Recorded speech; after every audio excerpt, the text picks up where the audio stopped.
بسم اللہ الرحمن الرحیم اعوذ باللہ من الشیطان الرجیم بسم اللہ الرحمن الرحیم اللہم صلی علی محمد وآل محمد وعجل فرج آل محمد۔ درود و سلام ہو محمد وآل محمد کی ذوات برگزیدہ پر، اور مومنین کرام آپ جہاں جہاں بھی تشریف رکھتے ہیں سلامت اور محفوظ رہیں۔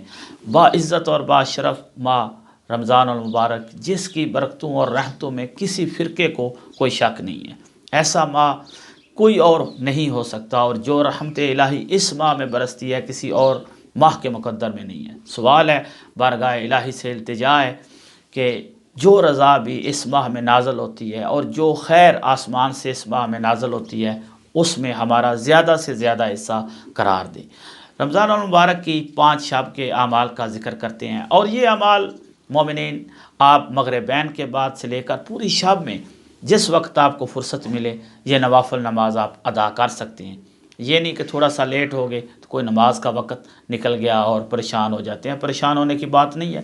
پوری شب میں آپ کو جس ٹائم پہ موقع ملے نماز فجر سے پہلے سحری سے پہلے آپ انجام دے سکتے ہیں۔ 2 رکعت نماز مروی ہے آج کی شب کی، اور پڑھنی اس طرح ہے، سورہ فاتحہ کے بعد 50 مرتبہ سورہ اخلاص کی تلاوت کریں گے پہلی رکعت میں، اسی طرح دوسری رکعت میں بھی سورہ فاتحہ کے بعد 50 مرتبہ سورہ اخلاص کی تلاوت کر کے تشہد اور تسلیم کے ساتھ نماز کو مکمل کریں گے۔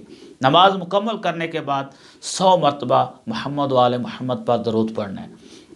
100 مرتبہ یہ تسبیح درود کی آپ پڑھیں، اس کا اجر و ثواب بہت زیادہ منقول ہے۔ روایت میں ہے کہ اس عبادت گزار کو مولا علی علیہ السلام کے ساتھ جنت میں جانا نصیب ہوگا۔ بہت بڑی عزت اور شرف کی بات ہے، جن کا گھر ہے جنت، جو مالکان جنت ہیں، ان کے ساتھ جنت میں انسان داخل ہو۔ انسان اپنے دامن میں دیکھے تو کیا حیثیت ہے، اور پھر جنت میں داخلہ جناب امیر المومنین علیہ السلام کے ساتھ یقیناً ایک شرف اور ریوارڈ ہے جدید لینگویج میں۔ اور اس عبادت گزار کو جنت میں 1000 گھر جنت ماوا میں ملیں گے۔ جنت کی بہت ساری قسمیں ہیں، 6 قسمیں علماء نے بیان کی ہیں۔ جنت رضوان ہے، جنت عدن ہے، جنت ماوا ہے، 6 قسمیں بیان کی گئی ہیں اسی طرح جنت کی۔ اس کو جنت عدن میں 1000 گھر اللہ تعالیٰ کی ذات عطا کرے گی، اور دنیا میں اس کا کیا اجر و ثواب ہے، کیا انعام اس کو ملے گا۔ اس کا چہرہ روشن ہو جائے گا، خوبصورت ہو جائے گا۔